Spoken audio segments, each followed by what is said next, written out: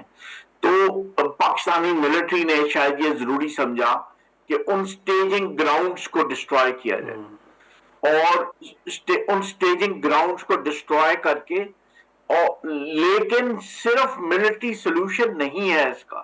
لیکن جو خطرہ میں محسوس کرتا ہوں نا بحیثیت ایک آبزرور کے, وہ یہ ہے کہ یہ جو ویسٹرن بارڈر ہے نا, یہاں آپ کا مقابلہ کسی کنونشنل ملٹری کے ساتھ نہیں ہے. افغانستان میں کوئی کنونشنل ملٹری ایگزسٹ نہیں کرتی. افغانستان میں ریگ ٹیگ ملیشیا ہے, ریگ ٹیگ ملیشیا, اور اس کے ساتھ ایک ٹیررسٹ گروپ ہے جو ریاست بن چکا ہے اب, اور ایک اور اس کی سسٹر آرگنائزیشن ہے ٹی ٹی پی, جو ہے ہی ٹیررسٹ گروپ, وہ ریاست نہیں ہے, وہ ٹیررسٹ گروپ ہے. اور ان دونوں ٹیررسٹ گروپ کا مقابلہ کس طرح کرنا ہے, یا تو آپ صرف ملٹری سولوشن تلاش کریں اور ان کو انڈیفینٹ پیریڈ کے لیے ملٹری آپشن ان کے خلاف یوز کرتے رہیں. دوسرا طریقہ یہ ہے کہ آپ ریجنل کنسنسس ڈیولپ کریں, اور جس طرح کی بھی ریاست افغانستان میں ایگزسٹ کرتی ہے اس پہ پریشر, ریجنل پریشر ڈیولپ کریں, رشینز کو بھی انگیج کریں, سینٹرل ایشینز کو بھی انگیج کریں, اور چائنیز کو بھی انگیج کریں, ایرانینز کو بھی طالبان کے ساتھ, عوام طالبان کے ساتھ تعلقات بہت اچھے ہیں. اب یہ آپ کو پتا ہے نا کہ علی لارجانی صاحب جب آئے تھے یہاں پہ, تو انہوں نے ایک انٹرویو میں یہاں پر کہا تھا کہ جناب ہم آپ کو بلینک چیک دیتے ہیں کہ آپ کے افغانستان کے ساتھ تعلقات بہتر بنانے کے لیے ایران آپ کو بلینک چیک دیتا ہے. یعنی اس طرح کے تعلقات ان کے افغان طالبان کے ساتھ ہیں تو وہ بلینک چیک دے رہے ہیں نا پاکستان سے, ہم تعلقات آپ ٹھیک کرا دیں گے. تو ریجنل اپروچ آپ کو اپنانی پڑے گی, آپ کو نارملائز کرنے کے لیے افغان طالبان. دیکھیں میں آپ کو بات بتاؤں, جب افغان طالبان کنٹرول میں آئے تھے افغانستان میں, تو یہاں پر ایک آئی ایس آئی نے ایک ریجنل انٹیلیجنس چیفز کی ایک کانفرنس ہولڈ کی تھی اسلام آباد میں, جس میں Russian intelligence chief, Chinese intelligence chief, Iranian intelligence chief, اور سینٹرل ایشین کے کنٹری جو ازبکستان, ترکمانستان اور تاجکستان جو آپ کے ساتھ افغانستان کے ساتھ بارڈر لگتا ہے, ان کے انٹیلیجنس چیف نے یہاں شرکت کی تھی ایک میٹنگ میں, اور اس میں یہ ڈسکس ہوا تھا افغانستان کا. نیا افغان طالبان نے قبضہ کیا تھا افغانستان سے, تو یہ ڈیسائیڈ ہوا تھا ریجنل لیول پہ کہ افغان طالبان کو ریئل ٹائم انٹیلیجنس پرووائڈ کی جائے گی اور اسسٹنس پرووائڈ کی جائے گی, تاکہ آپ آئی ایس جیسے ریڈیکل سنی گروپس کا مقابلہ کر سکیں. یہ افغان طالبان کو تیار کرنا تھا ریجنل جو ریڈیکل سنی گروپس ہیں ان کا مقابلہ کرنے کے لیے. لیکن افغان طالبان جو ہے نا, ان کا ایک فیکشن جو ہے وہ ٹی ٹی پی سے اپنے تعلقات ختم کرنے کے لیے تیار نہیں ہے. جو ٹی ٹی پی کو یہ سمجھتا ہے کہ وہ ہماری ایکسٹینشن ہے. دیکھیں نا, ساتھ انہوں نے امریکنز کے خلاف آپریشنز کیے ہوئے ہیں. جب امریکنز یہاں پہ موجود تھے, ٹی ٹی پی اور ہائیڈ آؤٹس اس وقت ٹی ٹی پی فراہم کرتی تھی طالبان کو. تو یہ پرابلمز ہیں. میرا خیال ہے ملٹری آپشن آپ نے یوز کر لیا, اب ڈپلومیسی کی طرف آئیں. ڈپلومیسی از اے بہت شکریہ عمر فاروق صاحب, بڑی تفصیل سے بتا رہے تھے کہ افغانستان کے معاملے پہ جو پاکستان کی اسٹریٹجی ہے اسے کیسا ہونا چاہیے, جس کے نتیجے میں کچھ نتیجہ خیز وہاں پہ تبدیلیاں لائی جا سکے. ناظرین, آج کے پروگرام اتنا ہی, اجازت دیجیے, خدا حافظ.